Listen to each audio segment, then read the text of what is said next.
रक्षाबंधन का त्योहार सदियों से भारतीय जनमानस का हिस्सा रहा है। रक्षाबंधन का तात्पर्य बांधने वाले एक ऐसे धागे से है जिसमें बहन अपने भाइयों के माथे पर तिलक लगाकर जीवन के हर संघर्ष तथा मोर्चे पर उनके सफल होने तथा निरंतर प्रगति पथ पर अग्रसर रहने की ईश्वर से प्रार्थना करती है। भाई इसके बदले अपनी बहनों की हर प्रकार की विपत्ति से रक्षा करने का वचन देते हैं और उनके शील एवं मर्यादा की रक्षा करने का संकल्प लेते हैं। रक्षाबंधन का ये त्योहार और भी नामों से जाना जाता है जिनके बारे में कम ही लोगों को जानकारी होगी। दरअसल रक्षाबंधन को पश्चिम बंगाल में गुरु महापूर्णिमा, दक्षिण भारत में नारियल पूर्णिमा और नेपाल में इसे जनेऊ पूर्णिमा के नाम से जाना जाता है। किस तरह से देखिए, आपने हिंदू मुस्लिम कौमी एकता की मिसाल के संबंध में रक्षाबंधन को लेकर पूछा है, तो मैं आपको ये बता दूं कि मुस्लिम भी इस त्योहार को बहुत ही अच्छे नज़रिए से देखते हैं। मुस्लिम बहनें भी इस त्योहार के दिन अपने भाइयों को याद करती हैं और हमारे यहाँ गंगा जमनी तहजीब की जो मिसाल दी जाती है वो इन्हीं जैसे त्योहारों को मद्देनज़र रख के दी जाती है कि मुसलमान बहनें भी अपने भाइयों को इस रोज़ याद करती हैं। और सच्चाई ये है कि ये इतना खूबसूरत त्योहार है, हिंदू मुस्लिम एकता की भी बात है इसमें और भाई बहनों का जो हर्षोल्लास भरा ये त्योहार है, प्यार का जो पैगाम देता है कि भाइयों को बहनें ये याद दिलाती हैं कि आपको हमारी रक्षा सुरक्षा करनी है और हमारे हर बुरे अच्छे वक्त में आपको हमारा साथ देना है। चाहे भले ही हम पराई अमानत है, अपने पियर को छोड़कर मायके को छोड़कर ससुराल चले गए हैं, लेकिन इस त्योहार पे हिंदू मुस्लिम सभी बहनें अपने अपने भाइयों को याद करती हैं।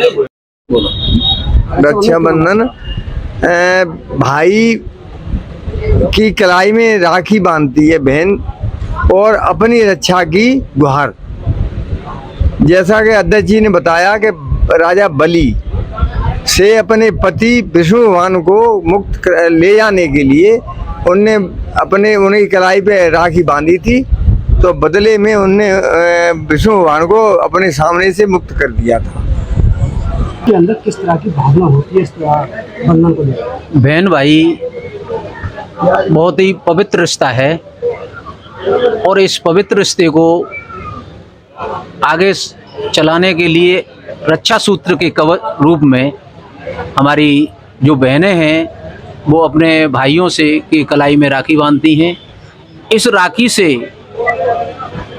रक्षा कवच के रूप में हमारे सनातन पद्धति में इसे रक्षा कवच माना जाता है और वो रक्षा कवच भाई के हाथ में बांधने से भाई कटिबद्ध हो जाता है कि वो अपनी बहन का तन से, मन से, धन से सहयोग करे और उसके अच्छे और बुरे वक्त में साथ निभाए, क्योंकि ये एक पवित्र बंधन है।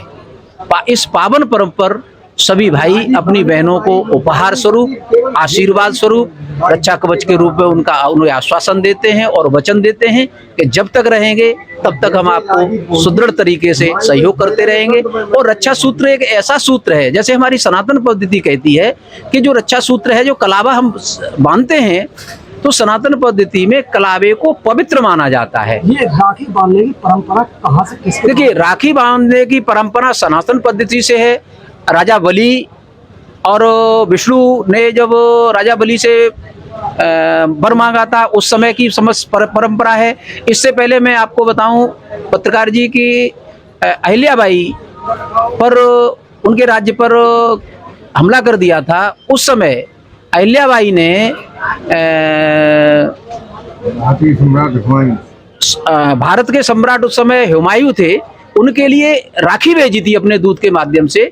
तो सम्राट हुमायूं ने अहिल्याबाई होलकर को बचाने के लिए, उस पावन पर्व की, उस राखी की लाज बचाने के लिए अपने पूरे लाव लश्कर के साथ में अहिल्याबाई होलकर को बचाने के लिए, उनके परिवार को बचाने के लिए, उनके राज्य को बचाने के लिए हुमायूं ने अपनी पूरी सेना के साथ जो विदेशी आक्रांत थे उन पर दबाव बनाया और उनको यहाँ से मार के भगा दिया।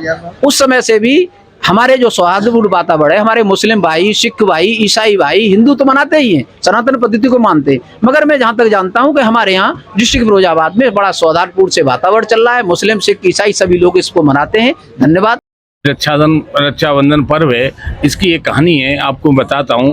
राजा बलि के भगवान विष्णु बन गए थे, तो उनसे 3 पग जमीन मांगी थी, तो राजा बलि ने उसको हाँ कर दी। तो विष्णु भगवान ने एक पैर रखा तो एक ले ली, दूसरे 2 पैरों में सब पूरी ज़मीन ले ली पूरी उसकी। अब उनने कहा कि अब तीसरा पैर का उनने कि मेरे सर पर रख दो, तो वो बलि महाराज पाताल लोक में चले गए। पर उनने भगवान से एक वो कर लिया कि आप मेरे इर्द गिर्द ही रहोगे, तो ये वादा उनने कर दिया, तो भगवान उनके यहाँ रहने लगे। अब वो बंदी नहीं बन गए, खैर वो उनके सामने रहने लगे। तो अब विष्णु भगवान की जो लक्ष्मी जी, उनने बड़ी परेशान थी कि अब कैसे उन्हें नीचे लाया जाए, वहाँ कैसे आवे। तो वो नारद जी के पास गई, तो नारद जी ने उन्हें बता दिया एक युक्ति बताई, तो वो वहाँ चले गए और उनने अपना बहन भाई को, राजा बलि को भाई मान लिया और बहन बन के चली गई। उनने कहा मैं आपसे एक रक्षा वचन मांगती हूँ कि मेरे पति को आप मुक्त कर दें। उसी दिन ये सावन की ये पूर्णिमा थी, तब से ये रक्षाबंधन का त्योहार चलाया जा रहा है। और सभी बहनें भाइयों से अपनी रक्षा कवच के रूप में ये राखी बांधती हैं और भाई उनके इस एक धागे को साक्षी मानकर उनकी रक्षा करने में पूर्णतः कोशिश करते हैं। और मैं पूरे अपने जनपद वासियों को फिरोजाबाद बार एसोसिएशन की तरफ से उस रक्षाबंधन की शुभकामनाएं देता हूं कि सभी रक्षाबंधन का पर्व हर्षोल्लास से मनाएं और आपस में सौहार्दपूर्ण वातावरण बनाए रखें, जिससे आज हमारा ये पुरानी संस्कृति है इसको बरकरार संरक्षित करते रहें। और मेरा सभी से निवेदन है कि कोई ऐसे ईर्ष्या की दृष्टि से इस त्योहार को ना देखें, केवल प्रेम भाव से रक्षाबंधन का जो त्योहार है उसको पूर्ण करें। धन्यवाद।